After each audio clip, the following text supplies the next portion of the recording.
Assalamualaikum warahmatullahi wabarakatuh. Bismillah, walhamdulillah, wassalatu wassalamu ala rasulillah wa ala alihi wa sahbihi wa mawalah.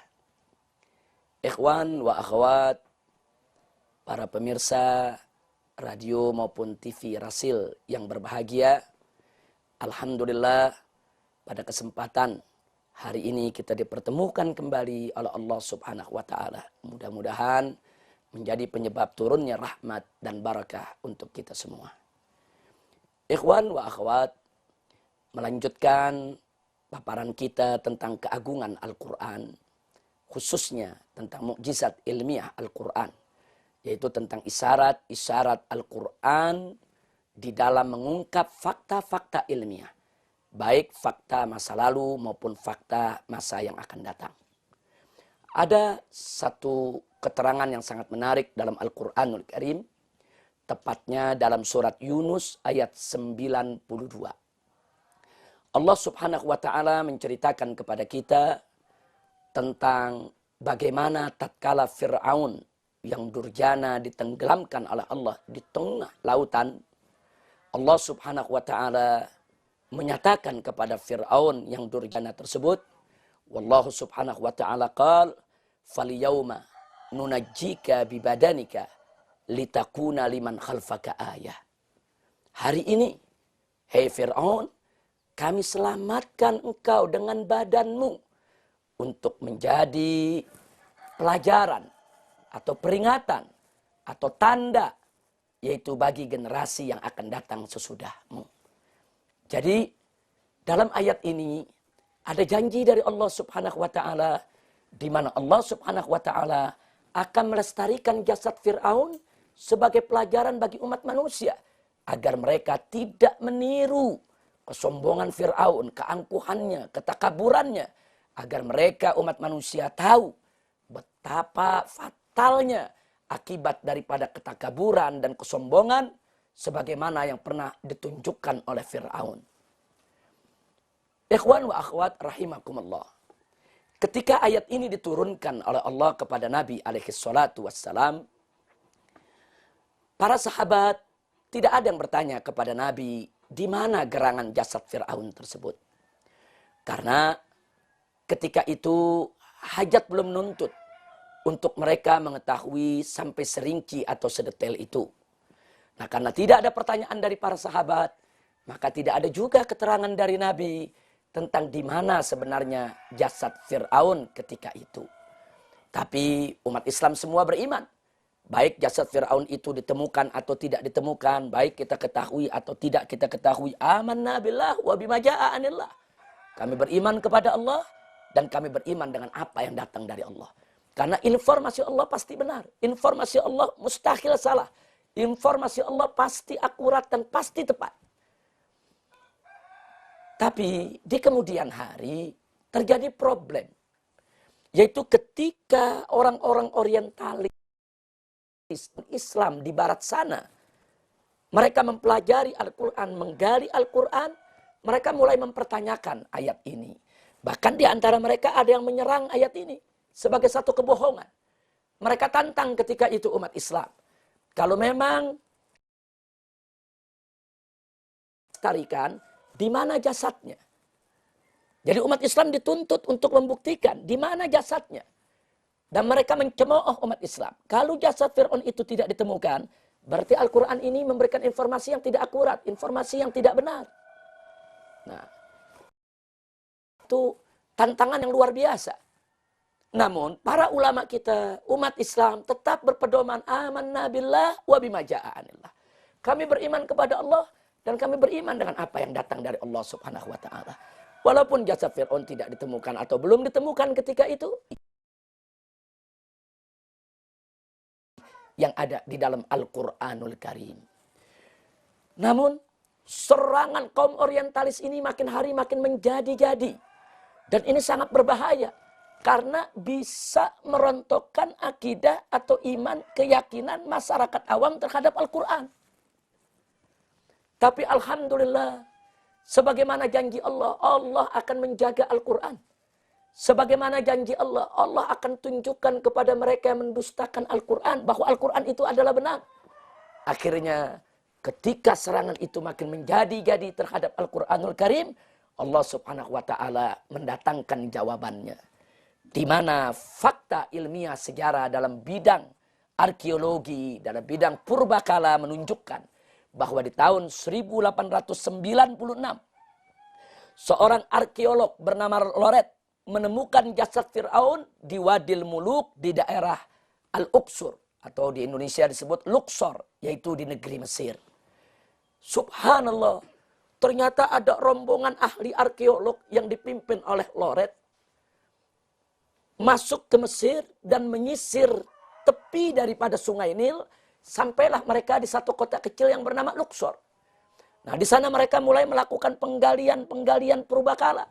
Akhirnya sampai mereka ke satu tempat yang mereka gali dan mereka temukan. Ternyata di situ terdapat pemakaman raja-raja Mesir. Jadi dari Ramses I, Ramses II, Ramses III. Jadi Fir'aun yang pernah memimpin Mesir, semua jasadnya dimakamkan di sana. Dan inilah yang disebut Wadil Muluk, yaitu lembah raja-raja. Disebut lembah raja-raja karena itu merupakan pemakaman raja-raja Mesir kuno. Ini menjadi satu titik terang.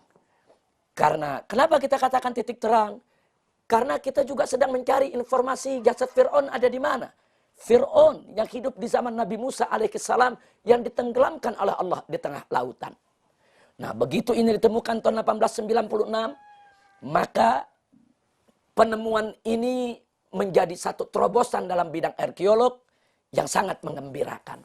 Dan akhirnya penggalian ini dilanjutkan oleh Elliot Smith, yaitu pada tahun 1907. Nah, begitu diteruskan, ternyata di lembah raja-raja ditemukan beberapa mumi, yaitu beberapa jenazah daripada raja-raja Mesir masa lalu yang diawetkan atau yang dibalsem. Nah, dari sekian mumi-mumi yang ditemukan, ada yang menakjubkan. Ternyata ada satu mumi berbeda dengan mumi yang lain. Satu mumi ini lebih utuh dibandingkan mumi-mumi yang lain. Mumi-mumi yang lain sudah menunjukkan kerusakannya, kerapuhannya. Tapi yang satu ini jauh lebih utuh dibandingkan yang lain. Dan ini menjadi tanda tanya. Siapa gerangan? Ini jasad mumi yang lebih utuh dibandingkan yang lainnya. Ini Ramses yang mana? Fir'aun yang mana? Nah, penemuan ini makin memberikan titik terang.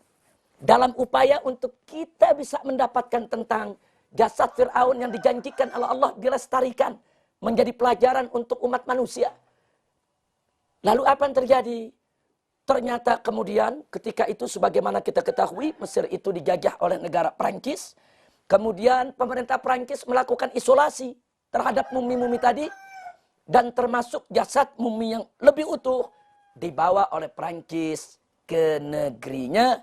Dimasukkan ke dalam satu tempat yang sudah disiapkan sedemikian rupa agar tidak rusak.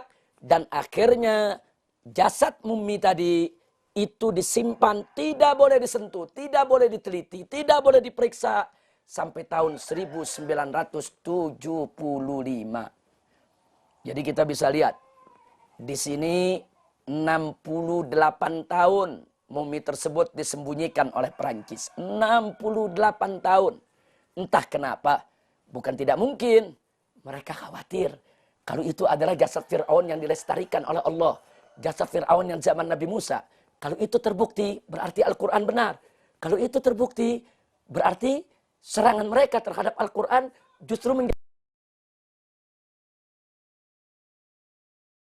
tahun 1975, seorang ahli forensik berkebangsaan Prancis dari umat Nasrani itu mendapatkan izin dari pemerintah Prancis untuk melakukan penelitian terhadap jasad-jasad mumi-mumi tadi. Nah, begitu diteliti, ada hasil yang menakjubkan. Bahwa kenapa salah satu jasad itu lebih utuh muminya dibandingkan dengan mumi yang lain. Ternyata mumi yang lebih utuh itu seluruh bagian tubuhnya. Dari mulai rambutnya, kulitnya, tulangnya, lapisan di bawah kulitnya. mengandung unsur garam yang sangat tinggi. Subhanallah. Dari mana garam-garam itu datang? Masuk ke selaput-selaput kulit, masuk ke dalam tulang, mengawetkan dirinya. Tentu ini tidak lain dan tidak bukan adalah kekuasaan Allah, di mana Allah tenggelamkan Fir'aun di tengah lautan. Kemudian Allah subhanahu wa ta'ala memasukkan unsur garam, yaitu ke dalam tubuh Fir'aun.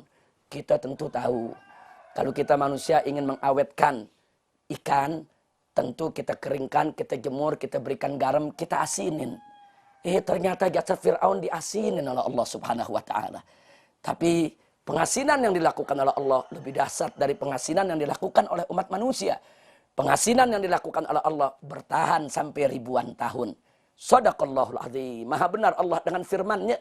Ternyata jasad mumi yang utuh itu merupakan jasad Fir'aun yang ditenggelamkan oleh Allah di zaman Nabi Musa. Buktinya adalah kadar garam yang tinggi di dalam daripada, yaitu bagian-bagian tubuhnya. Dan tidak sampai di situ. Lalu kenapa jasad Fir'aun tersebut yang ditenggelamkan oleh Allah di tengah lautan, kok bisa ada di dalam pemakaman lembah raja-raja?